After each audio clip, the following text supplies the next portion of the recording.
You're listening to Distraction Therapy with Rob Watson. Conversations about how we find meaning in our lives and what it's like to be part of a meta-modern world. Hello, it's Wednesday the 12th of January. I had to really think then what day it was, as ever. And this is a Distraction Therapy podcast with me, Rob Watson, joined today by Ryan Clayton. How are you, Ryan? I'm fantastic, thank you. And the kind of, I wouldn't describe it as a refresh of this podcast, because I think every time I've done one, it's been kind of haphazard and an invention, an impromptu invention. So I don't really have a pattern for this podcast. But the idea, and I've mentioned this a bit in the past, is kind of thinking about the idea of what is called metamodernism. And I don't want to sound like I've swallowed a thesaurus or a textbook or anything like that, but it's just the idea of, if you like, what comes after metamodernism. And what I've thought about would be a useful way of doing this is to think about how things are changing in a meta-modern direction, what that means, and how it's played out in things like popular culture and stuff like that. And so you've got a really strong interest and background, and you're able to chat and talk for ages. So, so I thought I'd invite you in, and thank you for taking part. And maybe occasionally about something that's of interest as well, but we'll see. We can't guarantee that. Either way, I'm not sure I can guarantee that. So I mean, it's the first. It's my first podcast of the new year. So let's start off by asking. What we're looking forward to for 22. Is anything on your radar that is? Good question. I mean, other than the reading list that's become, as long as my arm at this point. I mean, I'm surrounded by comics and other far more pretentious books. A lot of reading in 2022, hopefully. So what kind of stuff have you got piled up? Oh God, I mean, all sorts of stuff. Let's start with the more pretentious stuff, so I can sound remotely intelligent. I got a copy recently of some key writings from Henry Bergman that I'm interested in reading, because as far as I'm aware, and I'm not very aware, he did a lot of stuff in phenomenology and was quite influential in that chain of thought, and existentialism as well. So there's like excerpts in it from his famous work like Time and Free Will, Creative Evolution, The Creative Mind, something in here about the meaning of the comic as well, as in the stand-up comic, not the, Archie comics, although that would have been ideal. I don't know, more reading. I'm trying to think of other things, in terms of popular culture that I'm looking forward to coming out. But as far as like the film landscape goes and stuff that's going to be on TV, none of it really sparks my interest. I mean, I wasn't even really that interested in Dune when that came out, and I thought I'd be up for that because I really loved the novel, but just, I don't know. Well, I saw Dune in. We have a difference of opinion about pronunciation, don't we? With June. And it was. I say it correctly, and you add a J. You say tomato, and I say tomato. So I saw it in the 3D version, and I could hardly see anything. Oh, right. It's so badly lit. I think with the 3D projection, it's darker than it would be if it was a 2D projection. So I think I've vowed never to go and see another 3D projection again, unless it's like somebody tells me it's really good. No, I mean, I've never seen the point of those things anyway. I mean, some things in the screen pop out a little bit further than they would do. It's not like, when 3D was first a fad, and you had, was it one of the Friday the 13th movies was shot in 3D, and you'd have like Jason's machete weaving its way towards the audience. That sounds like a good time, but yeah, I don't really see the point if you're not going to do much with it, and it just seems like a bit of a novelty.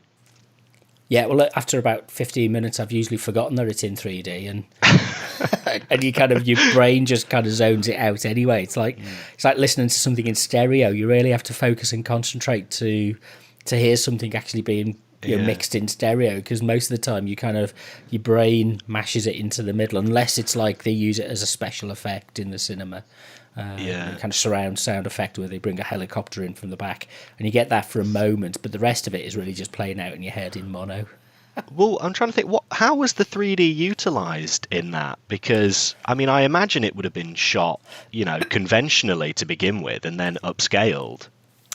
Yes, so I think, whatever process they do, it was pretty pointless. I think it would have just been better in 2D. But it's things like, kind of helicopter shots and stuff like that. And, I mean, it was interesting. I saw a YouTube documentary or interview with James Cameron and Dennis, how do you pronounce his name? Villeneuve? It's the director. Villeneuve, I think. Yeah, okay. I'm probably wrong. It's one of those names that you see and you don't know how to pronounce it, or I don't know how to pronounce it. So, and they were they were kind of geeking off against each other about the comparison between Dune and thingy Avatar, and he was saying that it was all either mid shots or close ups. There were no vistas and things like that, so it was interesting. The camera work was the description of the way they set up the camera work on the movie was quite fascinating. Oh, really? There were no vistas. Well, few. They kept them to a minimum. So most of it is kind of mid action shots, so you're relatively close up to the characters. But there were very few, if you like, overarching. Like if you think of that moment in Return of the King, where the army is, kind of the horse riders are kind of sweeping in, and you've got this wide angled view from almost like a helicopter view. So they didn't use those kind of shots. It was very much grounded. And when you look at when they're kind of in action in vehicles and things like that, it is very close shots. There's very few shots which are taken from a distance, which was insane. I mean, for a film like that, with the kind of scope that it's going for, and like a huge feature of the novel is the planet and its ecosystem and this wide expansive desert, you'd think they'd want to make the most of that. Well, yeah, but at the same time, it's the character. That can be overwhelming. Have you seen any of the Book of Boba Fett? Or Boba Fett? I've got to say, to be honest, I'm very fatigued with Star Wars after those after the sequel films, which I quite enjoyed until the last one. I'm on a Star Wars detox. Well, The Mandalorian and the Book of Boba Fett would be the ones that would refresh your, any kind of enthusiasm. But they film it inside this contraption, this device, the stage, which is a 360. I can't remember what they call it, but it's like 360 degree LED screen, so they don't have to act a green screen anymore. And it looks, for all intents and purposes, it looks like it was shot on location, but it's not. It's also, a large part of it is shot in this studio, which is kind of computer generated images, and so you do get these kind of vistas that the camera tracks through, and you've got this kind of broad opening up, which it's that kind of weird crossover of television and cinema. And it's James Cameron was quoted, I think, as saying he's thinking of doing a 6-hour edit for each of the sequel Avatar films, because oh my god, because they can stream it, and many people's TVs are now much bigger than, and you can get a good quality image on it now, rather than the pokey little television set in the corner of the room was clearly not. But he said do a cinema version and then do a streamed version, which is kind of uses whatever it can to to make the most of the medium, I suppose. Yeah, well, there's no way I'm sitting through 12 or 18 hours worth of Avatar. You can forget it. Well, I thought I'd give it a go because I was wondering. This interview was quite interesting. It was. I'll find it again and put a link in with the with the notes for this. And it was. He kind of said, it struck me as a kind of is it a meta-modern film? Because he was talking about the idea that it's a view of filmmaking which, in part of its success, was because it has this, and I'm going to put in inverted commas, spiritual element to it. And I thought, well, that's interesting. Everything he does seems to come back to a spiritual element to his filmmaking. I'm not entirely sure. The Terminator maybe doesn't fit with that. You might say the human spirit, but Avatar takes it and puts it on stilts, I suppose. And so I thought, okay, well, I'll go back and watch it. And I think I lasted about 40 seconds. And I thought, oh my God, this is just ladled on so thick, at the beginning of the film. It's like if you want to, a dollop of hyperbole, watch the opening 5 minutes of Avatar. And it's like, and I just thought, okay, I've got more things to do with my life than sit and watch a 3.5 hour movie. That is just like punches in the face of obvious narration. Yeah, well, I mean, James Cameron can do a lot of things quite well, but subtlety isn't exactly one of them. Yeah, you don't want him to be kind of pondering the imponderable distinctions, do you? Terminator and Aliens are, I think, that's where they highlight his best qualities as a filmmaker. Yeah. So if that's the kind of review of 21, it sounds as if you kind of left a bit kind of nonplussed. You kind of finished the year on a on a disappointing note. Yeah, a little bit. At least as far as, I mean, this probably speaks to me more than it does like the cultural landscape, but there weren't really, as far as I can remember, a lot of films in 2021 that I went to see and felt kind of reinvigorated with cinema. It's like, oh yeah, that was really brilliant. Oh, you know what, actually, I tell a lie. I watched, on Christmas Eve, I watched Don't Look Up on Netflix. Have you seen that film? Well, you tell me what you thought of it first, and then I'll give you what I've kind of thought of it or might think of it. I mean, for one, I thought it was hilarious, incredibly heavy-handed, maybe a little bit on the side of I'm really struggling how to put this. It felt quite blinkered in its worldview at times, but I did enjoy the kind of Lars von Trier melancholia vibes that you got at the end, where it's all kind of pointless, everybody's going to die, but there's just this family having dinner and they're able to find meaning in something much more intimate and close to home. Yeah, I thought it impacted me quite a lot, the ending, because from what I've seen of it, it just looks naff. It's like a kind of I don't know. It's there's a model of humour which it doesn't. I haven't watched it and I've avoided it because I was put off by the trailers and by some of the hype, because it kind of just looked a bit, as you say, heavy-handed. It looked to me like, I don't know. What's his name? He was in the Airplane movies and did the detective things. God, his name will come to Leslie Nielsen. Was that his name? Yeah. And that kind of that's the kind of humour that I thought it was, but just not very well done. I mean, at times it isn't well done. It's still quite funny, but like I say, it's very heavy-handed and it isn't very reflective. Not a lot of the material has any time to breathe until the very end, which I think is where the film really shines. But so I mean, it's getting you to that point. Exactly, and it takes a long time to get to that point as well. I don't know how long the film is. I'm going to guess at 2.5 hours. But it feels a lot longer at times because it does feel like it takes a while to get to the point. Yeah. It's not a good a good indicator of a good movie, is it? You know, it's like sometimes you can go and see a film and 2.5 hours goes by in a flash. Oh yeah. And sometimes you go and see a movie and it's like 15 minutes takes feels like it takes 3 hours.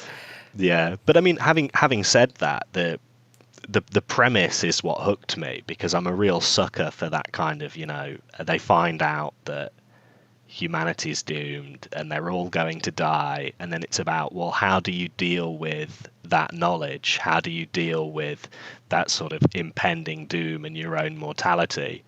And what I thought was quite interesting about it was, and this is where it becomes a little bit heavy-handed, but at the same time it's something I don't think I've necessarily seen before, is that on the whole, humanity at large's reaction is typically to get just distracted and not really take it on board, and then there becomes a lot of like very stupid like talk show hosts that make light of the situation, and everybody knows it's going to happen, but nobody takes it seriously, and then you get the conspiracy theorists that say it's not happening, and it becomes a very clear, right wing bad, left wing good kind of a movie. Well, I mean, this is interesting. You give me a reason to watch it now, because the idea came up initially for this podcast or program, calling it distraction therapy, was kind of what are the distractions that we've got that are helping us. I mean, there's two sides to it, I suppose. The distractions that are helping us to get through things, and this was at the start of the pandemic or halfway through the pandemic, and then the other side is the distractions that are the avoidance strategies, if you like, and both play out, don't they? Both are two sides of the same coin. It's like we can use our distractions as a way of coping, but we can also use our distractions for denial. Yeah, and we kind of, I mean, it kind of, the way you described it kind of sums up a lot about how I feel and experience our culture. It's like you kind of get these moments. I mean, the news today with the things going on in politics, it's kind of highly activating and draw you in, and you feel your indignation rising, and other people might get that through football or kind of whatever. And then the other side of it is kind of I've started watching Toast on the BBC on the iPlayer, which is the one with Matt Berry. And it's just really stupid and kind of really dumb, but it is really funny, and it's like I think it's in the 4th season now, but I'd never watched it before. But it's just like I can switch off and just watch these people doing stupid things and having really inane, stupid conversations, that kind of dumb side of things. And it's like, okay, well, that's my distraction therapy at the moment. This kind of helps me to get over that kind of seriousness and just engage in something which is completely fatuous. Yeah, I mean, I know how you feel. Only the other week, I went to see Clifford the Big Red Dog in the cinemas. I take it you had to take a niece or nephew or something.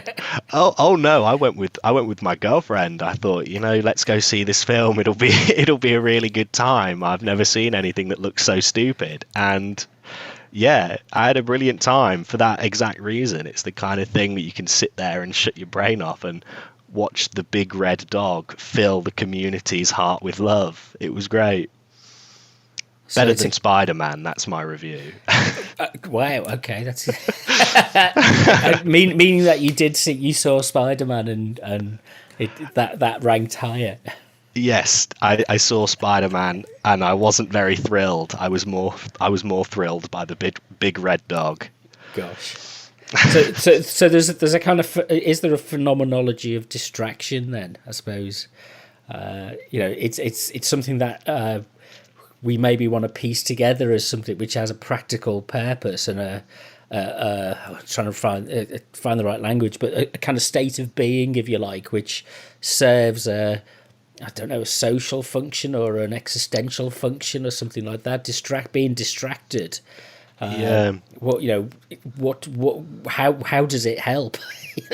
Because we live in a world that's always it's calling for our attention all the time, and we're always expected to have a plan about everything. And it's like the idea of doing a podcast where you know what you're going to be talking about.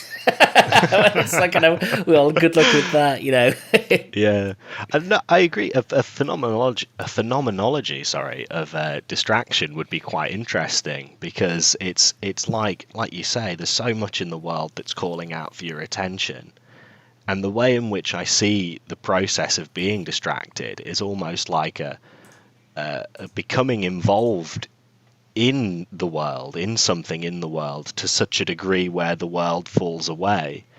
And what's really going on there? And like you say, does it help you cope with things, or is it a negative force, because you're sort of you're putting the blinkers on and you're saying, I'm going to sit here and I'm going to binge watch 6 episodes of The Toast of London and not deal with my mortality and the state of everything for a few hours. Because the newspapers are full of articles about how to improve and your life, be more productive. That whole thing, tidy your room or whatever it is, start somewhere. Whereas, again, some of it is like, actually, no, you can over-organise your life and you can over-plan things. I'm reading a biography of Coleridge, and he has a great description of composing, going for walks with Wordsworth. Neither of whom I know very much about at all. I'm very, very new to kind of understanding the lives of the Romantic poets. But he describes his approach to composing while he's out walking as he liked the rough terrain, whereas Wordsworth likes the straight path. And I thought, that's a really interesting visualization of the process that poets, but the fact that they're not sat at a desk composing, they're out walking composing, and they hold it in their memory. I maybe have a notebook or something and scribble a few notes down, but it's not as part of a. They don't have to sit there and write a to-do list. Today, I will go for a walk with my friend in the hills, and we will compose poetry. It's like, because we don't allow ourselves to do the daydreaming and the distraction anymore. Well, I think it's because those kind of creative sparks, if you will, they come from a kind of openness and receptivity to the world. Like, your best ideas, because I've written a bit of poetry and some short stories over the years, and your best ideas always come to you when you're least expecting it. You've gone for a walk, or you're out doing something else, and all of a sudden you'll see something, and if you're in the right mind frame, suddenly it'll spark an idea, and then it just becomes a race to get it written down before it fades away again. I saw an interview or saw a quote from John Lennon saying, when he wrote Nowhere Man, somebody asked him, how did that come to you? And he said, well, to be absolutely honest with you, I was trying to write something else. And I was sitting on the sofa and nothing would come. And he said, and it's like when it's like you turn the light on and the cockroaches run away. You just can't grab them. He said, you can't get these things. And he said, all of a sudden he put his guitar down, put everything away, and Nowhere Man came into his head, just kind of dropped in, kind of through his intuition or inspiration, whatever you want to call it. And he said, it just you've got to be open to that process, which is why I'm kind of against things like lesson plans. Anything that suggests that thinking has to have a process, a logical, predetermined process that tries to engage you with something. Actually, the randomness and the disassociation, the distraction from that kind of process focused thinking is often more benefit than other kind of more programmatic forms of thinking. Oh yeah, and I think it's mostly because the human mind, as it works and as we experience it, isn't a rigid, logical machine. People kind of like to think that it is, and it's always the thing that gets under my skin the most is when people compare the brain or the mind to a computer, because it's the furthest thing from that, like I said, that rigid logical machine. You can't tell it to do things and then it'll follow through this set program. Thoughts occur and happen and unfold in their own kind of random fashion, and there's just no controlling it. So when you're doing work, how do you find you get yourself into that frame of mind? Usually I have a notebook, or, as is more commonly the case now, a notes tab in my phone, where as I'm sort of walking around, just sort of collecting ideas, doing other things, something will come to me and I'll write it down and I'll flesh it out to the best of my ability whilst I'm on the walk, or just in town. And then when I get back, I do have this like set times when I'll sit down at my laptop and I'll write, and that's when those ideas come in handy, because they'll never come to you whilst you're at your laptop. But when you sit down at your laptop, you still need to write something. And so that's when the kind of the hard work comes in, of just sitting there for a couple of hours and fleshing them out further and adding a structure to them. And in the case of poetry, putting in a form and the meter and making things rhyme and making the language flow properly. That's when you do the technical work on it, if you like, but the core idea is as you're out and about. Yeah, exactly. Because I do like to think of it as that kind of two-stage process. There's the almost mystical and ununderstandable process of being inspired, but then also at the end of the day, you do have to sit down and write the thing. And a lot of these things are judged, especially if you're a formalist, on those kind of very technical elements, the form of the thing, and you do need to have those nailed down as well. Yeah, poetry is beyond me. It's like I've attempted it in the past, but I think that it's like I can maybe do a Christmas card message. Well, that's one of the reasons why I've always enjoyed writing sonnets, because you can sit down and in a couple of hours, because the form is all there for you laid out and it's very rigid in what you have to do, very unforgiving. Really, all you're doing is sitting there and rearranging language for a couple of hours until you've got something that resembles a poem. Yeah, and that's that kind of the problem solving type of approach to the formalism element of it, isn't it? Yeah. Does the so how do you balance the inspiration with the formalism? Usually, I think when I get an idea and I write it down and I've gathered up, some ideas, I usually think I've done an okay job if I can give that poem to somebody and they know what I'm talking about.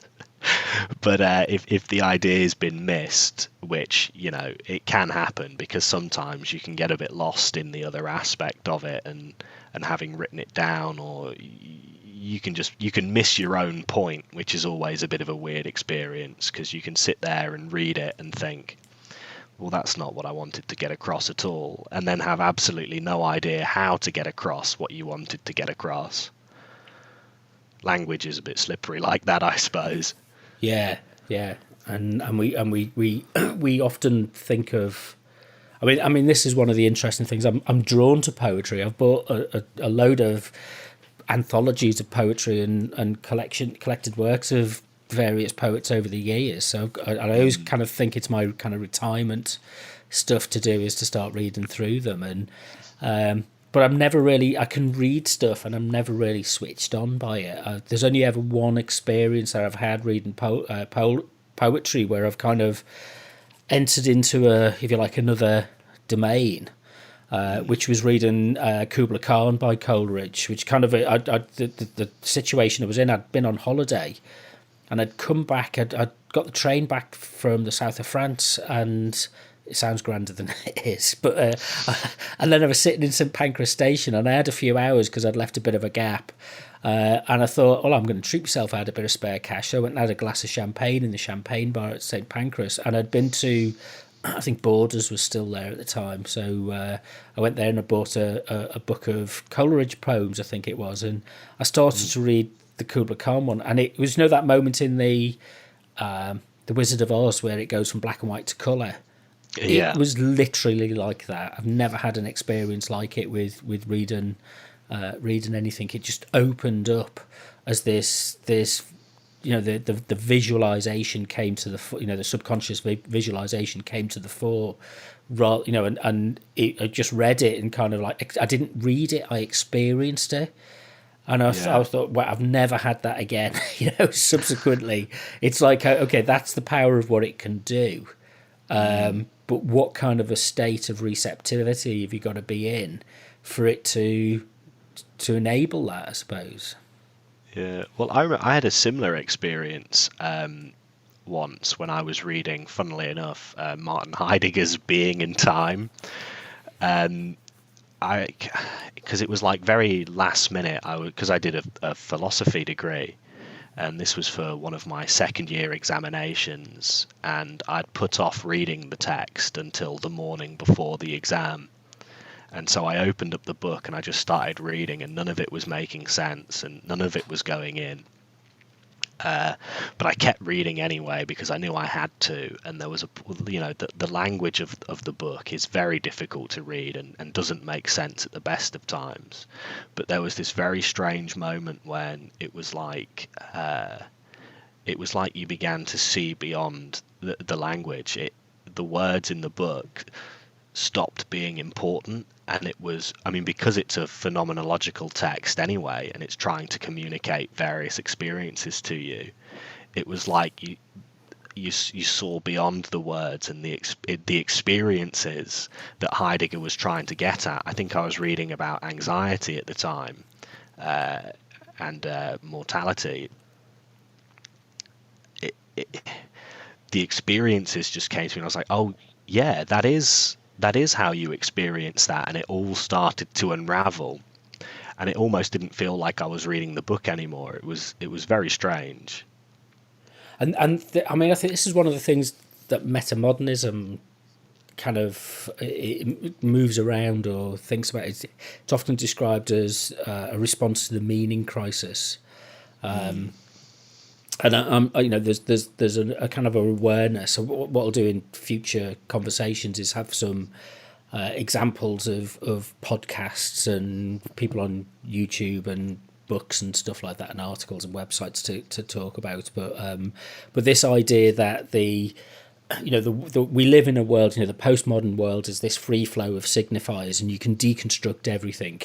Meaning isn't fixed. It's within the, if you like, the semiotic system that it enables it. But this kind of intimates at something which goes beyond that, which is actually there is something deeply rooted in our on a phenomenological basis on our within our being, which generates the meaning. It's not, the meaning isn't generated in the text and the interplay of text in that kind of postmodern sense, but it's generated in almost the way that we commune with the text. And that's a different, to return to that in a kind of, we gave that up with the modern age, and to kind of feel as if that we maybe need to re-explore that and look at different cultural artifacts and objects and films and art and music. We tend to do this kind of stuff with music. Is probably the one area where most people are comfortable with saying, yeah, they can engage in music in that kind of way.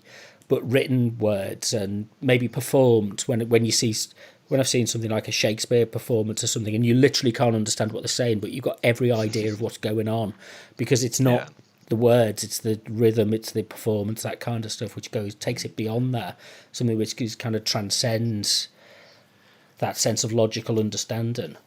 Yeah, well, I'm a big fan of Shakespeare anyway, and that even comes across when you read his stuff. Is you can read the words and not understand, every other word, but you know exactly what's going on, and you can still feel the emotions of a scene, and it's all there in the language. It's really fantastic. Yeah, it's the kind of living text, isn't it? Really, and the difference as well, I find, kind of a lot of poetry we read it, but we've lost the art of public reading and reading out loud, which is where most, I don't know, most poetry until, I suppose, well, actually, most poetry is meant to be read out and not read, spoken aloud with others. We don't have that tradition anymore. Unless, I mean, have you ever done a search on? I've done a search on. I've got Apple Music, iTunes, or whatever it's called, and trying to do a search for poetry. Well, it's awful. There's a lot of stuff from, like, there's John Gielgud and stuff, and some what's his name? Oh, what's his name? Married to Elizabeth Taylor, Richard Burton. Those kind of and Richard Burton's great, but they're really poor quality recordings. Or you get there's a load of LibriVox recordings, which is some kind of a free some American accented person is reading it a bit like a robot. So they're just literally saying the words and unable to actually get across any kind of sense of meaning with it. And then you get there's some good ones, but it's kind of fragmented. There's a lot of stuff that the BBC does with Poetry Please and stuff, where they bring people in, and there's a program on Radio 3, isn't there? That's where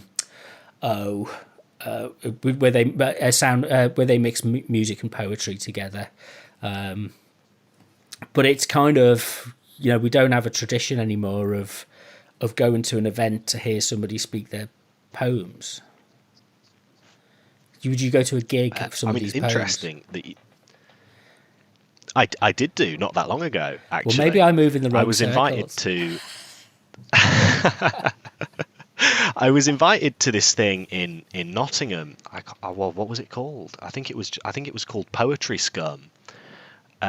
Where it was almost like an open mic for poetry, and it was really great because they just had all of these local, Nottingham Midlands poets who, to the best of my ability, aren't published, but they might be in a sort of minor way, which is with no disrespect to the poets because they were fantastic, but sitting there and listening to these people deliver what were obviously very personal poems, and some of them had more of a comedic element and some of them were quite serious, but the way it comes across was incredible. You could feel it in a much more visceral way than if you were sat there reading a book.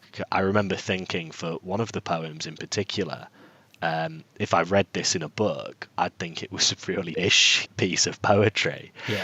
But the way that he stood there and delivered it, and the emotion in his voice, and the way it was affecting him, and then in turn affecting the crowd and me, was really quite incredible. So yeah, I would go to something like that. I'd do it again. To be fair, there have been things like that across Leicester for many years. Maybe I've just never connected with them, or kind of had the time, or too much of a Philistine, Rob.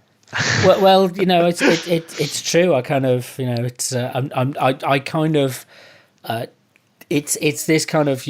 Maybe I let the limitations of our cultural repertoire dominate, and I don't find those, because that's quite difficult to do, isn't it? To find those niches, which and another name for a niche is a clique. So it's if you don't feel that you can instantly walk in and be part of that clique, then you're probably a bit skeptical about it. And I it's like you can walk past certain bars or coffee shops or something, and you can go, no, that's not for. I mean, maybe you don't, because you've got a different outlook, but I can. Oh, that's not the kind of place that It's I'm overly judgmental about these things, and sitting back and letting the get to know it and let it unfold. I'm very impatient. Well, it is worth noting that no experience is a perfect experience, and when I went to this place, one of the things that they did was distribute an anti-vax self-published newspaper. So sweet with the sour, I suppose.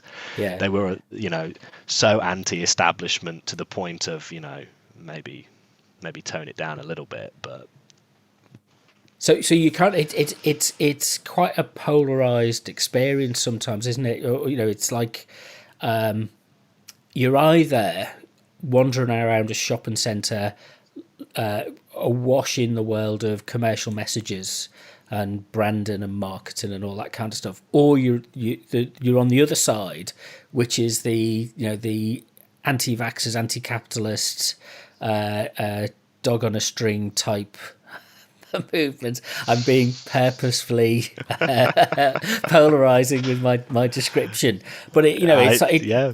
the middle ground, if you like, it's there's less and less opportunity to have something in the middle of that. Yeah, I mean there is, but I'm not necessarily a fan of let's say in inverted commas the middle ground anyway. What I think is more necessary is just a sort of a nuance to these ideas and to these points of view. Like, I mean, as it's probably been aware from our conversations, I lean quite very far to the left, but it just seems like a weird stretch to me to be so anti-authoritarian, to be so anti-capitalist that you then decide to reject reason entirely and say, well, you know what, vaccines are an absolutely horrid idea and we should just let nature take its course. There seems to be something incongruous there that doesn't seem to be picked up on when you're sat there in poetry scum and these people are almost just caught up in what feels a bit like the aesthetics of being anti-establishment. Yeah, it's caught up in an ideology, isn't it? It's that, when does an aesthetic drift into being an ideology? That's always how do you know that you're not trapped in? The thought that comes to mind, there's that kind of meme, isn't there, of what would Jesus do, and on the other side, it's like, what would Marx do? There's no perfect answer to these things, but professing some kind of purity about your personal response it suggests to me that you're not actually listening to the poetic experience, because you're not open to. It's like you're looking for your answer in. I had a friend who was an out and out communist at one point. Well, all of his life. He's dead now, but he's he's a real kind of. I wouldn't say hardcore. He kind of didn't go quite as far down the route as many did in the 70s with the Communist Party and stuff, and he left all of that behind. But he was dogmatic about Lenin and Marx. And any conversation was they were right, and that kind of almost blinded him to the things that were in front of it, and the ironies and the contradictions that were in front of his face about his own life and his own relationships, which were kind of that became his crux to rest on. That's what gave him security, and I think poetry is about that language that doesn't fit within that and tosses the meaning about and forces you to look at things from different points of view, and art does that as well. I would hope does that as well. Yeah, I mean, I think it does, certainly. I mean, there are a couple of films I've read or watched, or a couple of books that I've read that there's almost no going back after watching them. Like, I remember the first time I saw Stalker by Andrei Tarkovsky. That was an incredible experience. It was like that kind of experience you were describing earlier that's almost like semi-religious. In what way? God, I mean, how best to describe it? There's just this...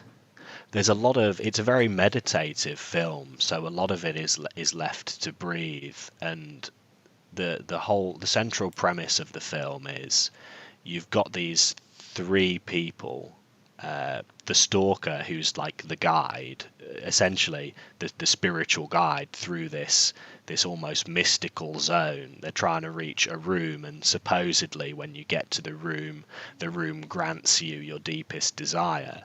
And then you've got a couple of other archetypes where I think one is like a scientist and one is more of a creative. And there's a lot of time when they're walking through the zone, having these conversations, and the long moments of quiet where, as you're watching it, you almost enter like how do you say enter a trance without sounding utterly pretentious? But yeah, well, a meditative state. I mean, that's one of the things that's often denied with cinema. And I loved that Blade Runner 2049 because that got me back into that kind of cinema. Because it kind of, as you say, it gave it room to breathe, and it uses psychological techniques and maybe depth psychology. It sounds first impression sounds a bit Jungian, which appeals to me in terms of the exploration of the psyche is something which is a way of understanding through our culture how these things emerge from our unconscious, and that connection between a narrative, a story, a piece of art, an audio-visual experience, whatever you want to call it, is something which fits with or moves us in some way as a kind of an unconscious experience, as much as, I think, if you compare it with the Spider-Man film, it's all about throwing things at you. Literally within every 15 seconds, there's a new thing to throw at you. There's no space to breathe. There's no pause. There's no reflection period. It's everything's telescoped to you as an immediate reactive, excitement. Yeah, and it's also not really about anything. It just sort of things happen on the screen, and that's one of the things that annoys me quite a lot about these movies. And don't get me wrong, I absolutely adore the Marvel movies, and I read all the comic books because I'm a hardcore nerd. But at least have it be about something, and if it is going to be about something, let that really shine through. But it felt like a lot of the time in that film, oh, these villains have escaped, we've got to go get the villains. Okay, we've got the villains, now we need to, oh, the villains have escaped again, and now we've got to get them again. And it all just became quite tiring, to be honest, towards the end of that film. Yeah, it's like functional storytelling for the sake of function, rather than actually any kind of connection with the emotion or the. I mean, one of the things that you kind of think about this in terms of the logic and the logos, and then the eros and the emotion, and the Marvel films are very much connected with the mythos, the mythological way of thinking about. Through our culture, which is kind of, a typified. We're very skewed towards one particular way of doing films, which is kind of, can you get an adventure game out of it, or a fairground attraction? Not, are people going to contemplate their being in watching this film? And a cinema is that great place where you've got this control of the environment in order to be able to bring forward a transcendental experience of shifted and changed. That's what cinema is best at doing, shifted consciousness. But unfortunately, the modern way of making films have been like this for a long time, is about excitement and thrills and entertainment and action. Yeah, and it's quite annoying, really, because there's obviously a lot of space in that film and in the character in general to actually talk about something and to achieve something akin to what you're saying, because the whole character is about responsibility. It's about doing something for the greater good at the expense of yourself and your own selfish wants and desires, and it feels like at times the film is kind of scratching at that. I mean, at the end, you kind of have that he gives up basically his entire life to save the world, but it's like, well, what good is that if the rest of the film's not been about that? It just feels very empty. Yeah, the hero's journey is told endlessly, and the cinema is. I think the problem is maybe cinema just kind of sticks with one trope, one way of doing the hero's journey. I don't know if you saw The Green Knight. I did really want to, but I haven't got round to it yet. No. Again, I mean, it lacks action, and I thought it was a very kind of psychological, again, almost, because it's tied into a lot of mythology. It's asking you to think about things in a way a bit like, I know you're a fan of kind of Terry Gilliam, and you're being asked to consider something not on the obvious, the surface frame of reference, but actually there's another process at play underneath, which is tying in with the way that we experience film and images and cinema and the phenomenology of that, and tying it in with, I keep repeating that word because I think it makes me sound clever to say it so often, but it's I do it too, so yeah. so but it's that it's like there it is possible, not always necessary, in fact probably seldom necessary, but it is possible to present something in a popular form which kind of says, which pushes back against that just articulating something on the basis of its surface qualities, if you like. Well, that's one of the reasons why I really love Terry Gilliam's movies, because they seem to walk that line incredibly well, where they're vastly entertaining movies, utterly hilarious at times, and my favorite film is Time Bandits. I don't know if you've seen that one, but it's many times. Stupid little. Yeah, stupid little story about a kid who, seven dwarves bust out of his wardrobe, and they go on an adventure through time, stealing things whilst running away from God. Like, utterly absurd stuff, but and endlessly entertaining, but also about something. Everything in that film is about the effect that technology and a technological way of thinking has on human beings, has on his parents and the adults around him, and how it impacts the child in the film, and how he sees the world and what he really wants. And then it all culminates in a really meaningful moment where his parents explode. It's just brilliant. Yeah, chaos. It's like, be careful what you wish for. And that separate, one of the, again, archetypal themes is the separation of the child from the parents. So you can either do that playfully, or you can do it as you can how's the word I'm looking for? You can police it, if you like. You can do it as a kind of form of almost social discipline, or you can do it as a form of rebellion. And that's always one of those fault lines, isn't it? That is recurring themes throughout the history of our culture, is about the relationship between the child or adolescent and the parents, and how you establish your independence. And it helps people to, I remember going to see, I think I was about 14, and we were all really excited for a friend's birthday, and we went to see the Monty Python's Meaning of Life. Fantastic. And it just felt really rebellious to go and see it, and we were slightly underage to go and see it, but we got in anyway. And it was just a completely bonkers film. But I wonder if there's a lot of complaints, maybe talk about this in the future at some point, because about there's too much expectation at the moment about policing humour, and not allowing humour to express its other components. And people feeling there's maybe a generation passing now who've reached their 70s and maybe 80s who can't express these forms of humour again. And Gilliam's a bit controversy at the moment about his at the stage of his plays at the Old Vic, I think it is. And it's there's something going on that isn't quite as clear as the surface would indicate.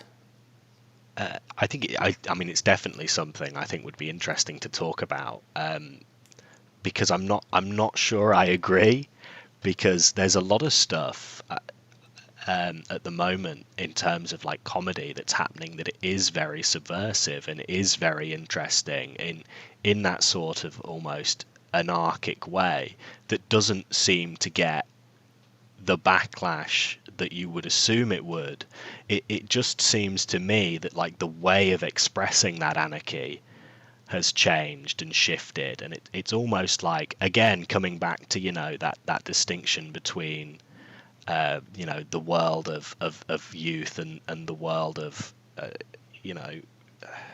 age, I suppose, that different languages is evolve and erupt, and what's happening now in comedy is still anarchic if you know where to look and where to find it, but it's just it's done in a very different way, I think.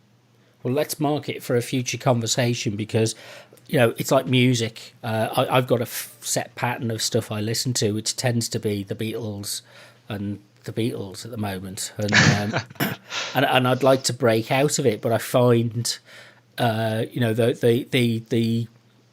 it doesn't fit with me at the moment. And comedy, I don't watch or listen to much comedy anymore. I used to watch a lot of it, but I don't know where that the good stuff is to be the stuff is to be found anymore, because a lot of it just seems either regurgitated, or it seems it's clearly not aimed at me, if you like. And then so I've got this crisis of thinking, well, what is it that I like? And comedy is one of those things, isn't it? You just can't help yourself laughing at something if you find it funny. So how do you know you find something funny unless you expose yourself to it? And I think the rise of things like future conversation, but the rise of the stand-up comedian and the industrialization of that process has been to the detriment of spontaneous comedy. But we can argue about that in the weeks and months ahead. So. Yeah, that is a big a big topic of conversation. Yeah, good.